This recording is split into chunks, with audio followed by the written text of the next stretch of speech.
दोस्तों, आज हम जिस मूवी की बात करने वाले हैं वो एक सच्ची घटना पर आधारित है। कैसे एक महिला किसी दूसरे पुरुष के साथ संबंध बनाती है और कुछ दिनों बाद उसकी लाश एक कुएं में मिलती है। यह सस्पेंस भरी मूवी आपको अंत तक बनाए रखेगी। तो चलिए शुरू करते हैं, लेकिन इससे पहले यह कहानी आपको अच्छा लगे तो वीडियो को लाइक और चैनल को सब्सक्राइब कर लें। कहानी की शुरुआत में हमें ट्रेन में बैठे एक परिवार को दिखाया जाता है, जिनमें 2 बच्चे और उनके माता पिता होते हैं। दोनों बच्चों में एक का नाम करण होता है और दूसरे का नाम शैली होता है। करण और शैली सीट को लेकर आपस में झगड़ रहे होते हैं। तब करण शैली से कहता है कि वह दूसरे सीट पर जाके बैठ जाए, और ना चाहते हुए भी शैली वहां से उठकर दूसरे सीट पर बैठ जाती है।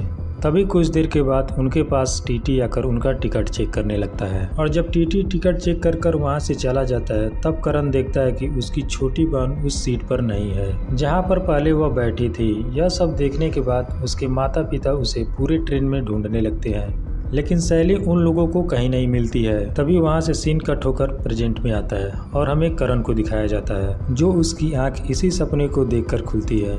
करण अब एक पुलिस स्टेशन का एसआई बन चुका है और उसकी शादी भी हो चुकी है, और उसकी पत्नी का नाम सुधा है, जो करण से कहती है कि शैली जहाँ भी होगी वह वहाँ पर खुश होगी, तुम्हें उसके बारे में इतना सोचने की जरूरत नहीं है। वहीं पुलिस स्टेशन में आज परेड होता है, जिससे कि पुलिस वाले जल्दी पुलिस स्टेशन पहुँच जाते हैं, और करण अपने साथियों के साथ परेड कर अपने ऑफिस में जाकर कुछ काम करने लगता है। तभी करण के पास एक कॉल आता है और उधर से एक आदमी बोलता है कि उसके गांव के पास एक जंगल है जिसमें एक आदमी की जली लाश मिली है। करण उस बताए गए एड्रेस को अपने डायरी में नोट करता है। अगले दिन करण के पास एक कॉल आता है और करण को पता चलता है कि उसी के इलाके में एक कुएं में एक लाश मिली है, जिसे देखने के बाद गाँव वाले पूरी तरह से परेशान है। और इतना सुनते ही करण अपने साथियों के साथ उस जगह के लिए निकल पड़ता है। पहुंचने के बाद करण और उसके साथी देखते हैं कि डेड बॉडी काफी सड़ चुकी है, जिससे कि सभी लोग अपने नाक के ऊपर अपना हाथ रखकर खड़े होते हैं। किसी तरह से उस डेड बॉडी को कुएं से बाहर निकाला जाता है, और निकालने के बाद यह पता चलता है कि वह बॉडी एक महिला की है, जिसके कलाई पे राजू नाम होता है।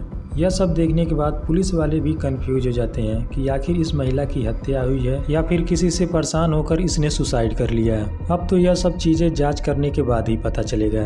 अगले दिन करण अपने दोस्तों के साथ मिलकर उस औरत की छानबीन करने लगता है, और करण पास के इलाके में जाकर उस औरत की जाँच पड़ताल करने लगता है। आखिरकार उसका नाम क्या है, उसके फैमिली में कितने लोग रहते हैं, लेकिन उन्हें उस औरत के बारे में कुछ पता नहीं चलता। और जब करण दूसरे इलाके में जाकर एक औरत से उस औरत के बारे में पूछता है, तब वो औरत बताती है कि वह उसके साथ मजदूरी के लिए जाया करती थी, जिससे उसकी पहचान मुझसे हो गई थी, लेकिन मैं उसके बारे में कुछ नहीं जानती हूँ। वे दोनों जहाँ पर मजदूरी के लिए जाया करते थे। करण वहाँ का एड्रेस लेता है। एड्रेस लेने के बाद करण उस जगह के लिए निकल पड़ता है। पहुंचने के बाद जब करण ठेकेदार को उस महिला की फोटो दिखाता है तो ठेकेदार उस महिला को तुरंत पहचान लेता है और उसका नाम शोभा बताता है। और ठेकेदार बोलता है कि शोभा यहाँ पर मजदूरी करने के लिए आया करती थी, लेकिन वह पिछले 10 दिनों से यहाँ पर नहीं आई है। जब करण शोभा का एड्रेस पूछता है तो ठेकेदार शोभा का एड्रेस बता देता है। तब करण अपनी टीम लेकर उस जगह पर पहुँच जाता है जहाँ पर शोभा रहती थी। घर पर पहुँचने के बाद करण उस घर की तलाशी लेता है, लेकिन उसे कुछ नहीं मिलता है। कुछ देर ढूंढने के बाद करण को एक फोटो मिलती है जो शोभा की होती है, जिसमें शोभा और शोभा का पति और उसके 2 बच्चे एक एक्टर के साथ होते हैं। दरअसल ठेकेदार ने करण को बता दिया था कि शोभा का पति राजू फिल्मों में काम करता है। जब यह सारी बात करण अपने एसएचओ को बताता है, तब एसएचओ बोलता है कि यह फोटो जहां से लिया गया है वहां पर जाकर पता करो, तब हमें कुछ सुराग मिलेगा। दरअसल यह फोटो कर्नाटक के एक छोटे गांव से लिया गया है। यह सब जानने के बाद करण अपने साथी को लेकर कर्नाटक के लिए निकल पड़ता है। कर्नाटक पहुंचने के बाद वे दोनों सबसे पहले कर्नाटक पुलिस स्टेशन जाते हैं, और कुछ पुलिस वालों की मदद से वे दोनों उस फोटो स्टूडियो पर पहुँचते हैं। जब करण फोटो स्टूडियो के मालिक से पूछता है कि यह फोटो यहाँ से ली गई थी, तब फोटो स्टूडियो वाला बोलता है कि यह फोटो यहाँ से ली गई थी, लेकिन यह इस औरत को नहीं जानता है, और वह बताता है कि इस फोटो स्टूडियो में आसपास के गांव के लोग ही आते हैं। इतना सुनने के बाद करण वहां से निकलकर चाय की टपरी पर बैठकर चाय पीने लगता है। तभी अचानक से चाय की टपरी पर उसे राजू दिखता है, और पुलिस वाले उसे तुरंत ही पकड़ लेते हैं और उसे बस में बैठाकर अपने शहर लाने लगते हैं। बस में करण राजू से बताता है कि अब उसकी बीवी इस दुनिया में नहीं रही। इतना सुनने के बाद राजू के पैर के नीचे से जमीन खिसक जाती है। तब करण राजू से शोभा के बारे में पूछने लगता है, आखिरकार वह कैसे मिली। तब राजू बताता है कि शोभा के गांव में बाढ़ आ गई थी। तब उसका पूरा गांव बस में बैठकर दूसरे गांव में शिफ्ट होने के लिए आ रहे थे। तब उनकी पहली मुलाकात बस में हुई थी। अक्सर वे दोनों बस में ही मिला करते थे। यह मुलाकात प्यार में कैसे बदल गई दोनों को पता ही नहीं चला और एक दिन दोनों ने एक दूसरे से शादी कर ली। और तभी शोभा ने अपनी कलाई पर राजू की टैटू बनवाई थी। दोनों की लाइफ अच्छे से चल रही थी। उनका एक खिलौने का बिजनेस भी था, लेकिन उनका बिजनेस इतनी अच्छे से चल नहीं रहा था। तब राजू बताता है कि शोभा के दूर का एक रिश्तेदार था जिसका नाम भुवनेश है। वह राजू की फैमिली को काम करने के लिए बिल्लौर नामक एक जगह पर ले गया। भुवनेश शोभा और राजू की मदद करना चाहता था। बिल्लौर आने के बाद राजू सुधरा नहीं था। वह दिन रात शराब में डूबा रहता था और इधर भुवनेश शोभा की बच्चों की देखभाल उनके पिता जैसा करता था। एक रात जब राजू शराब पीकर देर रात को घर पर आया, तभी राजू भुवनेश और शोभा को एक दूसरे के साथ इंटीमेट होते देख लेता है और ये देखने के बाद राजू की आंखें फटी की फटी रह जाती है और एक जगह पर बैठकर रोने लगता है। राजू को यह सब देखा नहीं गया। वह अपनी फैमिली को लेकर केरल चला आया, लेकिन कुछ दिनों के बाद भुवनेश वहां भी पहुंच गया। और जब राजू भुवनेश को शोभा के साथ देखता है तो राजू अपने बच्चों को लेकर अपने गांव चला आया। शोभा और भुवनेश एक दूसरे के साथ वहीं पर रुक जाते हैं। उसी दिन से राजू ने शोभा को कभी नहीं देखा। यह सुनने के बाद पुलिस वालों को राजू पर दया आ जाती है और सुबह में जब राजू को शोभा की बॉडी दिखाई जाती है तो वह वहीं पर बैठकर रोने लगता है, क्योंकि वह अपनी बीवी को इतने दिनों के बाद देखा था। और इस हालत में राजू रोते हुए एक स्टेटमेंट पर साइन करता है और वहां से जाने लगता है। तभी एक पुलिस वाला उसे रोककर पैसे देता है और राजू से कहता है कि अगर तुम्हें भुवनेश कहीं दिखाई दे तो तुम पुलिस स्टेशन में आकर बता देना। और इधर शोभा की पोस्टमार्टम की रिपोर्ट भी आ गई थी। डॉक्टर करण से कहता है कि शोभा की मौत पानी में डूबने से नहीं हुई है, क्योंकि जब जिंदा इंसान पानी में डूबकर मरता है तो उसके फेफड़े में पानी भर जाता है, लेकिन शोभा के फेफड़े में पानी नहीं भरा था। और हाँ, उसके सर के पीछे एक चोट का निशान भी है। ये सुनने के बाद करण उलझन में पड़ जाता है और उसका सारा ध्यान भुवनेश पे जाता है। करण को लगता है कि भुवनेश ने ही शोभा का मर्डर किया है। करण सारी रिपोर्ट लेकर पुलिस स्टेशन आ जाता है और उस रिपोर्ट को देखने लगता है। तभी करण से मिलने के लिए कुछ लोग आते हैं और वह राजू का रिश्तेदार बताते हैं। वे बताते हैं कि राजू पिछले 1 साल से घर नहीं आया है। करण कहता है कि हमने राजू को बुलाया था और उसने बयान में बताया है कि वह अपने दोनों बच्चों को अपनी बहन के पास छोड़ गया है। तभी उनमें से एक महिला करण से बताती है कि वह राजू की बहन है। तभी करण राजू की फोटो दिखाता है और वे सब बोलते हैं कि ये राजू नहीं है बल्कि ये तो भुवनेश है। इतना सुनने के बाद करण के अब होश उड़ जाते हैं और यह जब बात मणि एसएचओ को पता चलती है तो वह पुलिस वालों को बहुत ही डांटता है, क्योंकि एक छोटा अपराधी उन पुलिस वालों को चकमा दे गया था। मणि एसएचओ बोलता है कि अगर तुम दोनों को अपनी नौकरी प्यारी है तो कैसे भी करके तुम सब इस केस को जल्द से जल्द सॉल्व करो। तब सभी पुलिस वाले राजू को ढूंढने लगते हैं। एक दिन पुलिस वालों को राजू के लोकेशन का पता चल जाता है, जो एक जगह पर बैठकर ताश खेल रहा था। राजू करण को देखकर जंगल में भागने लगता है, लेकिन करण किसी तरह से राजू को पकड़ लेता है। और जब पुलिस स्टेशन में राजू से पूछताछ करते हैं तो राजू बताता है कि उसका नाम भुवनेश है और उसने ही यह कहानी बनाई थी। राजू बताता है कि शोभा मेरे दूर की रिश्तेदार थी और हम दोनों एक दूसरे से प्यार करते थे, लेकिन शोभा के माँ बाप मुझे पसंद नहीं करते थे और शोभा की शादी राजू से करवा दी। शादी के बाद भी हम दोनों एक दूसरे से प्यार करते थे। शादी के बाद उन दोनों के बच्चे भी हुए। जब राजू के खिलौने का व्यापार ठप हो गया था तो उसने ही उन लोगों को बिल्लौर लेकर आया था और उसने ही राजू को काम दिलाया था। लेकिन राजू शराब पीकर घर आया करता था और अपने बच्चों का भी ख्याल नहीं रखता था। उनके बच्चों का ख्याल मैं ही रखता था और मैं अक्सर शोभा से मिलने आ जाया करता था। ऐसे मिलते मिलते हम दोनों में नज़दीकियाँ बढ़ती चली गई। एक दिन जब शोभा और भुवनेश एक दूसरे के साथ इंटीमेट हो रहे थे, तभी वहाँ पर राजू आ जाता है और उन दोनों को ऐसी हालत में देख लेता है और यह सब देखकर राजू को बहुत ही दुख होता है। इस घटना के बाद भुवनेश बताता है कि वह राजू को कभी नहीं देखा। भुवनेश बताता है कि इस घटना के बाद हम दोनों की लाइफ काफ़ी अच्छी चल रही थी, लेकिन एक दिन जब भुवनेश घर पर आता है तो उसे बच्चे कहीं दिखाई नहीं देते। तब भुवनेश शोभा से बच्चों के बारे में पूछता है। शोभा बताती है कि आज राजू आया था और अपने बच्चों को लेकर चला गया। इसी बात को लेकर दोनों में झगड़ा होने लगता है और झगड़ा इतना बढ़ जाता है कि भुवनेश शोभा पर हाथ उठा देता है और शोभा का सर एक पत्थर से जाकर टकरा जाता है, जिससे उसकी वहीं पर मौत हो जाती है। यह सब देखकर भुवनेश घबरा जाता है और शोभा की बॉडी लेकर एक कुएं में फेंक देता है।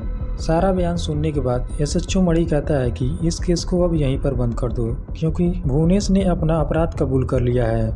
लेकिन अभी भी करण को कुछ मिसिंग लग रहा था। तभी करण को याद आता है फिल्म की शुरुआत में उसे एक कॉल आया था जो किसी जंगल में जली लाश के बारे में बता रहा था। जब करण अपने दोस्तों के साथ उस जंगल में जाता है तो उसे कोई सबूत नहीं मिलता है, लेकिन उसे एक लैंप मिल जाती है जो लाश के पास पड़ी थी। तभी करण देखता है उस लैंप के पीछे एक स्टिकर है। अब करण उस स्टिकर का पता लगाने लगता है कि आखिरकार यह लैंप कहाँ से खरीदी गई है। पता करने के बाद जब करण उस लैंप की दुकान पर पहुंचता है जहां से लैंप खरीदी गई थी, करण दुकानदार के मालिक से पूछता है कि क्या यह लैंप आपके यहां से ली गई थी। दुकानदार बोलता है कि ऐसी कई लैंप फिल्म मेकर वाले मेरे यहां से लेकर गए थे। अब करण फिल्म सेट पर जाता है और वहां के डायरेक्टर से बात करता है। करण डायरेक्टर को उस लैंप को दिखाता है। तब डायरेक्टर बोलता है कि ऐसी कई लैंप मैंने एक दुकान से मंगाई थी। मैं एक फिल्म की शूटिंग के लिए इसे मंगाया था और इस लैंप को मंगाने के लिए मैंने एक भुवनेश नामक आदमी को भेजा था। इतना सुनने के बाद करण को सारी केस अब साफ दिखाई देने लगा था। जब करण भुवनेश को लैंप को दिखाता है तो भुवनेश बोलता है कि वह इस लैंप को नहीं जानता, लेकिन करण ने ऐसी बहुत सारी सबूत इकट्ठे कर लिए थे जिससे कि भुवनेश बच ना सके। जब भुवनेश को पता चल जाता है कि अब वह नहीं बच सकता, तब सारी बात वह बताने लगता है। वह बताता है कि जब मैं और शोभा एक दूसरे के साथ इंटीमेट हो रहे थे तो शोभा को ऐसा लगा कि उसे बाहर से कोई देख रहा है, लेकिन भुवनेश ने कहा कि वह उसका वहम है। एक दिन जब भुवनेश अपनी गाड़ी धो रहा था तो शोभा ने आकर उसे कहा कि उस रात उसे देखने वाला कोई और नहीं बल्कि उसका पति राजू था, लेकिन भुवनेश को इस बात का कोई असर नहीं पड़ रहा था। एक दिन जब भुवनेश राजू के घर आता है तो देखता है कि राजू शोभा को बुरी तरह से मार रहा था और तब भुवनेश राजू को बाहर लेकर आता है और उसे शराब पीने के लिए देता है। शराब पीने के बाद उन दोनों में काफ़ी बहस होती है और एक समय के लिए उन दोनों में झगड़ा बढ़ जाता है। झगड़ा इतना बड़ा हो जाता है कि दोनों एक दूसरे के खून के प्यासे हो जाते हैं। तभी भुवनेश राजू को मार देता है और उसमें उसका साथ शोभा भी देती है। राजू के मर जाने के बाद भुवनेश और शोभा राजू के डेड बॉडी को लेकर बिल्लौर के जंगल में जाते हैं और राजू के डेड बॉडी को वहीं पर जला देते हैं। दरअसल फिल्म की शूटिंग के दौरान भुवनेश ने वहां से एक लैंप चुरा लिया था और उसी लैंप से राजू के डेड बॉडी को जला देता है। एक दिन भुवनेश जब अपने फैमिली से मिलने के लिए गाँव जाना चाहता था तो शोभा उसे ऐसा करने से मना कर देती है, क्योंकि उसे डर था कि कहीं भुवनेश उसे छोड़कर कहीं चला न जाए। शोभा भुवनेश से कहती है कि अगर वह उसे कहीं छोड़कर जाएगा तो वह पुलिस में जाकर सारी बात बता देगी कि उसने ही राजू का खून किया है। इतनी बातें सुनते ही भुवनेश अपना होश खो देता है और शोभा को गला दबाकर मारने लगता है। और जब शोभा मर जाती है तो वह उसकी लाश को लेकर एक कुएं और अपना सामान पैक कर वहाँ से जाने लगता है। तभी शोभा की छोटी बेटी जाग जाती है और खाना खाने के लिए जिद करती है। भुवनेश उसे खाना खिलाता है और उन दोनों को उनकी मां से मिलाने के बहाने उन्हें रेलवे स्टेशन लेकर जाता है। भुवनेश तो पहले यह सोचता है कि उन दोनों को यहीं पर छोड़कर वह चला जाए, लेकिन ऐसा करने से उसे पकड़ाने का काफी रिस्क था। इसलिए वह उन दोनों को मुंबई जाने वाली ट्रेन में बैठा देता है और खाना लेने के बहाने वह उस ट्रेन से उतर जाता है और उतरते ही ट्रेन चलने लगती है। इतना सुनते ही करण को अपनी बचपन याद आने लगती है कि ट्रेन में उसकी बहन उससे कैसे बिछड़ गई थी। अब करण उन दोनों बच्चों को ढूंढना चाहता है, क्योंकि वह उस समय तो छोटा था, इसलिए वह उस समय कुछ नहीं कर सका, लेकिन वह अब करना चाहता है। करण उन दोनों बच्चों को ढूंढकर अपने दिल का बोझ हल्का करना चाहता है, इसलिए वह मुंबई जाकर बच्चों को ढूंढने लगता है, लेकिन उसे बच्चे कहीं नहीं मिलते हैं और उदास मन होकर करण मुंबई से अपने घर चला आता है। एक दिन जब करण बैठा था तभी उसके मोबाइल पे एक घंटी बजती है और वह घंटी मुंबई पुलिस की होती है। अब करण और उसका दोस्त मुंबई के लिए निकल पड़ते हैं। जब वे दोनों मुंबई के पुलिस स्टेशन में पहुँचते हैं तो उस स्टेशन की महिला दरोगा उनसे कहती है कि उन दोनों बच्चों को एक गुंडे ने किडनैप किया है, लेकिन उन दोनों बच्चों को छुड़ाना बहुत ही मुश्किल है क्योंकि वह गुंडा बहुत ही खतरनाक है। लेकिन करण उन दोनों को छुड़ाना चाहता है। तभी वह पुलिस महिला अपने सबसे जाबाज सिपाही को करण के साथ भेजती है। जब वह दोनों उस जगह पर जाते हैं तो उन दोनों को अंदर जाने से गुंडे मना करते हैं, लेकिन एक पुलिस वाला उस गुंडे को धमकाने लगता है। तब जाकर वह गुंडा उन दोनों को अंदर भेजता है। अंदर जाने के बाद करण देखता है कि वहाँ पर बहुत सारे बच्चे हैं जो किडनैप कर लाए गए हैं। उस भीड़ में करण किसी तरह से उन दोनों बच्चों को ढूंढ लेता है और ढूंढने के बाद उन दोनों बच्चों को अपने पुलिस स्टेशन लेकर आता है, जिसे देखकर मणि SHO उससे बहुत ही प्रभावित होता है और करण की तारीफें करता है। और कहानी के अंत में हमें उन दोनों बच्चों की रियल फ़ोटो दिखाया जाता है और कहानी इसी सस्पेंस के साथ एंड होती है।